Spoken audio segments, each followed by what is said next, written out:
Friends, कैसे हैं आप सब। उम्मीद करता हूँ स्वस्थ होंगे, मस्त होंगे, तंदुरुस्त होंगे। दोस्तों, आज के इस वीडियो में हम लोग एसएसटी पेडागोजी सब्जेक्ट से सेट नंबर 8 करने वाले हैं, जिनमें कि कुल 20 प्रश्न है और यह एग्जाम के व्यू से काफ़ी ही वीवीआई है। तो चलिए बिना वक्त गवाए जो है आज का क्वेश्चन नंबर फर्स्ट स्टार्ट करते हैं। यहाँ क्वेश्चन नंबर फर्स्ट है, सामाजिक विज्ञान शिक्षण में स्कैफोल्डिंग का सबसे उपयुक्त उदाहरण कौन सा है। ऑप्शन नंबर ए है सभी विद्यार्थियों को सामान्य कार्य देना, बी है आवश्यकता के अनुसार अस्थायी सहायता धीरे धीरे उससे हटाना, सी है केवल कार्य देना, गृह कार्य देना, डी है केवल व्याख्यान देना। तो सामाजिक विज्ञान शिक्षण में स्कैफोल्डिंग का सबसे उपयुक्त उदाहरण जो होता है वह होता है क्या, आवश्यकता के अनुसार अस्थायी सहायता देकर उसे धीरे धीरे हटा देना। चलिए नेक्स्ट क्वेश्चन देखते हैं। क्वेश्चन है, किसी ऐतिहासिक घटना के बारे में विरोधी स्रोत प्रस्तुत करने का मुख्य उद्देश्य क्या होता है। ऑप्शन नंबर ए है विद्यार्थियों को भ्रमित करना, बी है आलोचनात्मक एवं साक्ष्य आधारित चिंतन विकसित करना, सी है परीक्षा कठिन बनाना, डी है केवल जानकारी को बढ़ाना। तो किसी ऐतिहासिक घटना के बारे में दो विरोधी स्रोत प्रस्तुत करने का जो मुख्य उद्देश्य होता है वह होता है आलोचनात्मक और साक्ष्य आधारित चिंतन विकसित करना। तो यहाँ पे ऑप्शन नंबर बी करेक्ट हो जाएगा। चलिए नेक्स्ट क्वेश्चन देखते हैं। क्वेश्चन है, सामाजिक विज्ञान की कक्षा में शिक्षक विद्यार्थियों से किसी स्थानीय समस्या के समाधान का प्रस्ताव तैयार करवाता है। यह मुख्यतः किस प्रकार का अधिगम है। ऑप्शन नंबर ए है निष्क्रिय अधिगम, बी है समस्या समाधान आधारित अधिगम, सी है रटकर सीखना, डी है व्याख्यान विधि। तो सामाजिक विज्ञान की कक्षा में शिक्षक विद्यार्थियों के से किसी स्थानीय समस्या के समाधान का प्रस्ताव तैयार करवाता है। तो यह मुख्यतः जो होता है समस्या समाधान आधारित अधिगम माना जाता है इसे। तो यहाँ ऑप्शन नंबर बी करेक्ट हो जाएगा। चलिए नेक्स्ट क्वेश्चन देखते हैं। क्वेश्चन है, निम्नलिखित में से कौन सा प्रश्न उच्च स्तरीय चिंतन यानी हॉट्स को सबसे अधिक बढ़ावा देता है। ऑप्शन नंबर ए है संविधान कब लागू हुआ, बी है संविधान की प्रस्तावना लिखिए, सी है यदि संविधान में मौलिक अधिकार न होते तो समाज पर क्या प्रभाव पड़ता, डी है संविधान किसने बनाया। तो यानी कि यहाँ पर जो है कह रहा है कि प्रश्न उच्च स्तरीय चिंतन को सबसे अधिक बढ़ावा जो है कौन सा स्टेटमेंट नीचे में से जो है देता है। तो यहाँ पर ऑप्शन नंबर सी करेक्ट हो जाएगा, यानी कि यदि संविधान में मौलिक अधिकार ना होता तो समाज पर क्या प्रभाव पड़ता। चलिए नेक्स्ट क्वेश्चन देखते हैं। क्वेश्चन है कि सामाजिक विज्ञान में बहुसांस्कृतिक शिक्षा यानी कि मल्टीकल्चरल एजुकेशन का प्रमुख उद्देश्य क्या है। ऑप्शन नंबर ए है केवल स्थानीय संस्कृति पढ़ाना, बी है सभी संस्कृतियों के प्रति सम्मान और समानता को विकसित करना, सी है केवल राष्ट्रीय संस्कृति को बल देना, डी है केवल परीक्षा की तैयारी कराना। तो सामाजिक विज्ञान में बहुसांस्कृतिक शिक्षा यानी कि मल्टीकल्चरल एजुकेशन का जो प्रमुख उद्देश्य होता है वो होता है सभी संस्कृतियों के प्रति सम्मान और समानता विकसित करना। तो यहाँ पे ऑप्शन नंबर बी करेक्ट हो जाएगा। चलिए नेक्स्ट क्वेश्चन देखते हैं। क्वेश्चन है, इतिहास शिक्षण में समय रेखा यानी कि टाइमलाइन का सर्वोत्तम उपयोग किस लिए किया जाता है। ऑप्शन नंबर ए है तिथियां रटाने के लिए, तो तिथियां रटाने के लिए नहीं किया जाता है।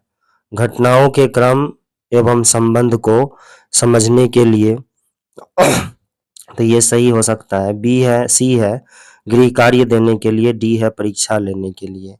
तो यहाँ पे ऑप्शन नंबर बी करेक्ट हो जाएगा। चलिए नेक्स्ट क्वेश्चन देखते हैं। क्वेश्चन है, सामाजिक विज्ञान में प्रमाणिक मूल्यांकन यानी कि ऑथेंटिक असेसमेंट का सबसे अच्छा उदाहरण कौन सा है। ऑप्शन नंबर ए है केवल वस्तुनिष्ठ परीक्षा, बी है परियोजना एवं फील्ड रिपोर्ट, सी है केवल मौखिक परीक्षा, डी है केवल वार्षिक परीक्षा। तो सामाजिक विज्ञान में प्रमाणिक मूल्यांकन का सबसे अच्छा जो एग्जाम्पल है वह है परियोजना एवं फील्ड रिपोर्ट। तो यहाँ पे ऑप्शन नंबर बी करेक्ट हो जाएगा। चलिए नेक्स्ट क्वेश्चन देखते हैं। क्वेश्चन है कि एक प्रभावी सामाजिक विज्ञान शिक्षक विद्यार्थियों के उत्तरों में त्रुटि मिलने पर क्या करेगा। ऑप्शन नंबर ए है कि तुरंत गलत घोषित कर देगा, नहीं, तुरंत गलत घोषित नहीं करेगा, उसकी पहले जांच पड़ताल करेगा उसकी बाद। बी है त्रुटि के कारणों को समझकर मार्गदर्शन देगा, तो ये ऑप्शन सही है। अंक काट देगा, ये भी गलत है। प्रश्न बदल देगा, ये भी गलत है। तो यहाँ पे जो है ऑप्शन नंबर बी करेक्ट हो जाएगा। चलिए नेक्स्ट क्वेश्चन देखते हैं। क्वेश्चन है कि सामाजिक विज्ञान में स्थानीय समुदाय को सीखने का संसाधन मानने का प्रमुख कारण क्या है। ऑप्शन नंबर ए है समय बचाना, बी है वास्तविक जीवन से सीखने के अवसर प्रदान करना, सी है पाठ्य पुस्तक हटाना, डी है ये परीक्षा को आसान बना देना। तो सामाजिक विज्ञान में स्थानीय समुदाय को सीखने का संसाधन मानने का जो प्रमुख कारण है वह क्या है कि वास्तविक जीवन से सीखने के अवसर को प्रदान करना। तो यहाँ पे ऑप्शन नंबर बी करेक्ट हो जाएगा। चलिए नेक्स्ट क्वेश्चन देखते हैं। क्वेश्चन है नागरिक शास्त्र में मॉक संसद पार्लियामेंट का मुख्य उद्देश्य क्या है। ऑप्शन नंबर ए है अभिनय कराना, बी है लोकतांत्रिक प्रक्रियाओं का अनुभव कराना, सी है अनुशासन बनाए रखना, डी है समय व्यतीत करना। तो नागरिक शास्त्र में जो मॉक पार्लियामेंट का मुख्य उद्देश्य जो होता है वह होता है लोकतांत्रिक प्रक्रियाओं का अनुभव कराना। तो यहाँ पे ऑप्शन नंबर बी करेक्ट हो जाएगा। चलिए नेक्स्ट क्वेश्चन देखते हैं। क्वेश्चन है सामाजिक विज्ञान में इंक्वायरी मेथड का पहला चरण सामान्यतः क्या होता है। ऑप्शन नंबर ए है निष्कर्ष लिखना, बी है समस्या या प्रश्न की पहचान करना, सी है परीक्षा लेना, डी है उत्तर याद करना। तो यहाँ पर जो है ऑप्शन नंबर बी करेक्ट हो जाएगा, यानी सामाजिक विज्ञान में इंक्वायरी मेथड का पहला चरण सामान्यतः प्रश्न या प्रश्न की पहचान करनी होती है। चलिए नेक्स्ट क्वेश्चन देखते हैं। क्वेश्चन है सामाजिक विज्ञान की कक्षा में खुले प्रश्न ओपन इंडेड क्वेश्चन पूछने का प्रमुख लाभ क्या है। ऑप्शन नंबर ए है केवल सही उत्तर मिलता है, बी है विविध तर्क और विचार सामने आते हैं, सी है समय कम लगता है, डी है रटने की आदत बढ़ती है। तो यहाँ पे ऑप्शन नंबर बी करेक्ट हो जाएगा। चलिए नेक्स्ट क्वेश्चन देखते हैं। क्वेश्चन है भूगोल शिक्षण में यानी GIS जियोग्राफिक इंफॉर्मेशन सिस्टम का उपयोग मुख्यतः किस लिए किया जाता है। ऑप्शन नंबर ए है केवल चित्र बनाने के लिए, बी है भौगोलिक आंकड़ों के विश्लेषण के लिए, सी है केवल मानचित्र याद करने के लिए, डी है गृह कार्य देने के लिए। तो यहाँ पे ऑप्शन नंबर बी करेक्ट हो जाएगा, यानी कि भूगोल शिक्षण में GIS का मुख्यतः प्रयोग जो किया जाता है भौगोलिक आंकड़ों के विश्लेषण के लिए किया जाता है। चलिए नेक्स्ट क्वेश्चन देखते हैं। क्वेश्चन है सामाजिक विज्ञान में समावेशी शिक्षण का अर्थ है सभी विद्यार्थियों के लिए समान अवसर सुनिश्चित करना, केवल मेधावी छात्रों पर ध्यान देना तो गलत हो जाएगा, अलग अलग कक्षाएं बनाना गलत है, केवल परीक्षा परिणाम पर ध्यान देना। तो यहाँ पे ऑप्शन नंबर ए करेक्ट हो जाएगा। चलिए नेक्स्ट क्वेश्चन देखते हैं। क्वेश्चन है सामाजिक विज्ञान की पाठ्य पुस्तक का आलोचनात्मक अध्ययन विद्यार्थियों में क्या विकसित करता है। ऑप्शन नंबर ए है विश्लेषणात्मक दृष्टि, बी है केवल स्मृति, सी है लिखावट, डी है अनुकरण।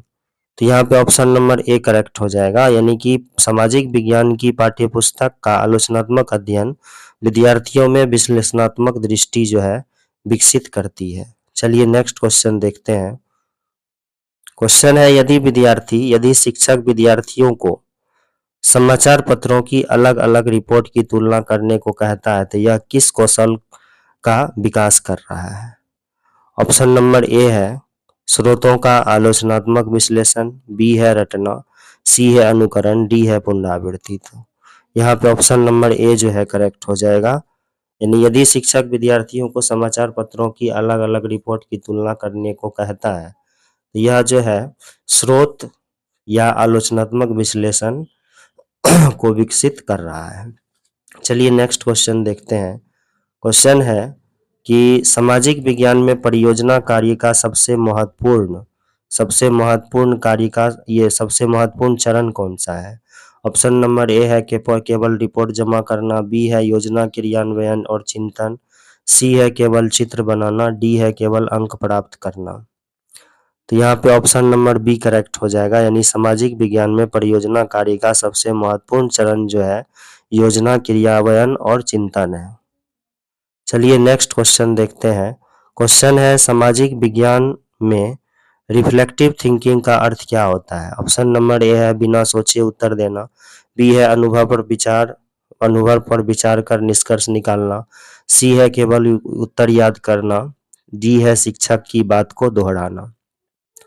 तो यहाँ पे ऑप्शन नंबर बी करेक्ट हो जाएगा, यानी कि सामाजिक विज्ञान में रिफ्लेक्टिव थिंकिंग का अर्थ होता है अनुभव पर विचार कर निष्कर्ष करना।